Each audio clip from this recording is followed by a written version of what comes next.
Hi friends, இன்றைக்கி நான் வந்து சிவராத்திரிக்கு ஸ்பெஷல் இந்த வாழைப்பழ அப்பம் எங்கள் வீட்டில் பண்ணுவோம். இது வாங்க எப்படி பண்ணலான்றது நான் இதுக்கு சொல்கிறேன்.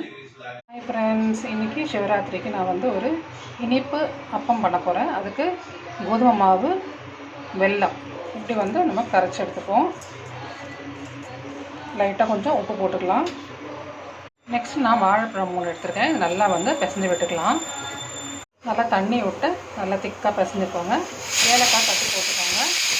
வாழைப்பழம் நல்லா ஸ்மாஷ் பண்ணுங்கள். ஏலக்காய் தட்டி போட்டிருக்கேன். பேனில் எண்ணெய் ஊற்றி எண்ணெய் சூடாகட்டும். இந்த மாதிரி செவக்கிற வரைக்கும் நல்லா பொரிச்சு எடுத்துக்கோங்க.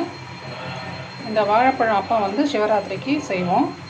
நீங்களும் கண்டிப்பாக ட்ரை பண்ணி பாருங்கள். நல்லா டேஸ்டியாகவும், சாமிக்கு நல்ல பிரசாதமாகவும், நல்ல ஒரு